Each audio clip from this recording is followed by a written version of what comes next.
ചെയ്തു. അതിനുശേഷമാണ് ഞാൻ മാറിയത്.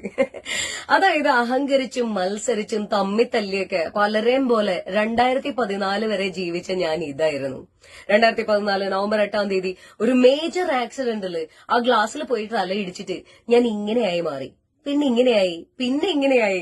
അതിനുശേഷം ഗ്രാജുവലി ഇത്രയും വർഷങ്ങൾക്ക് ശേഷം ഞാൻ ഇങ്ങനെയായി. അപ്പൊ ഇതിനിടയിൽ ജീവച്ഛവം എന്നൊക്കെ പറഞ്ഞിട്ടുള്ള ഈ വെജിറ്റബിൾ പോലെ കിടക്കുന്ന ഒരു സ്റ്റേറ്റ് ഒക്കെ നമ്മൾ മീറ്റ് ചെയ്യുമല്ലോ. അപ്പോഴാണ് പല തിരിച്ചറിവും വന്നത്. അത് പലർക്കും ആപ്ലിക്കബിൾ ആണ്. ഒന്നാമത്തെ കാര്യം, നമുക്ക് എന്തെങ്കിലും കഴിവോ എന്തെങ്കിലും തന്നിട്ടുണ്ടെങ്കിൽ അത് അഹങ്കരിക്കാൻ വേണ്ടി തന്നിട്ടുള്ളതല്ല, നമുക്കത് കുറവുള്ള ആളുകൾക്ക് വേണ്ടിയിട്ട് സപ്ലൈ ചെയ്യാൻ വേണ്ടി തന്നിരിക്കുന്നതാണ്. അതാണ് ഞാൻ ഇപ്പൊ എന്റെ ചില ആക്ടിവിറ്റീസിലൂടെ ചെയ്തുകൊണ്ടിരിക്കുന്നത്. അടുത്തത്, അത്രയും കാലം ഞാൻ പുറത്ത് സന്തോഷം തെരഞ്ഞു നടക്കായിരുന്നു. നമ്മളെല്ലാരും അങ്ങനെയാണെന്നല്ലേ. പക്ഷെ വീട്ടിലേക്ക് നോക്കിയിട്ടില്ല. എന്റെ വീട്ടിൽ എനിക്ക് വേണ്ട എല്ലാ സന്തോഷങ്ങളും ഉണ്ടായിരുന്നു എന്ന്. എല്ലാം കളഞ്ഞുപോയ അവസരത്തിലാണ് ഞാൻ തിരിച്ചറിഞ്ഞത്. എല്ലാ സൗഭാഗ്യങ്ങളും, സ്നേഹിക്കുന്നവരും സുന്ദരമായ മുഖവും ഒക്കെ ഉണ്ടായിരുന്നു. അപ്പോ അവനവന് കിട്ടിയതിന് നന്ദിയോടെ സ്മരിക്കാത്തവന് അതെല്ലാം എടുത്തു മാറ്റപ്പെടും എന്നുള്ളൊരു സത്യം കൂടി ഞാൻ അന്ന് പഠിച്ചു.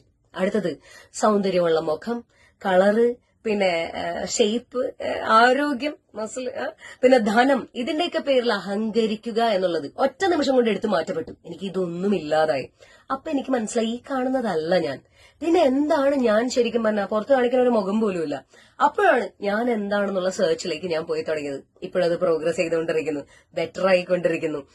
മറ്റൊരു കാര്യം, അന്ന് വരെ ഭയങ്കര പ്രശ്നമായിട്ട് കരുതിയിരുന്ന എല്ലാം ചെറിയ പ്രശ്നങ്ങളായി മാറി. ഇത്രയും വലിയൊരു പ്രശ്നം വരുമ്പോ ബാക്കിയൊന്നും ഒരു പ്രശ്നമല്ല. ഇപ്പൊ എനിക്ക് പ്രശ്നങ്ങളേ ഇല്ല. നമ്മൾ ദേഷ്യം വന്നിട്ട് ആളുകളോട് ശത്രുത ഉണ്ടാക്കില്ലേ, ആരെങ്കിലുമായിട്ട് മോശമായിട്ട് സംസാരിച്ചാൽ ഒരു നിമിഷത്തിൽ അത് ഫിനിഷ് ചെയ്യുക, അവരോട് മാപ്പ് പറയുകയോ അത് സോൾവ് ചെയ്യുകയോ ചെയ്യുക. അടുത്ത നിമിഷം പോയിട്ട് അടുത്ത ശ്വാസം പോലും പിടിച്ചു നിർത്താൻ പറ്റാത്ത അത്ര അശുക്കളായിട്ടുള്ള മനുഷ്യരാണ് നമ്മളെല്ലാം എന്നല്ലേ. നല്ലൊരു അടി കിട്ടിയപ്പോഴാണ് എനിക്ക് ഈ വിവരമൊക്കെ വെച്ചത്. വിവരമറിഞ്ഞു.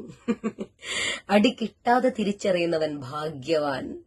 And pain or pleasure, enjoy every moment of your life because life is just that moment.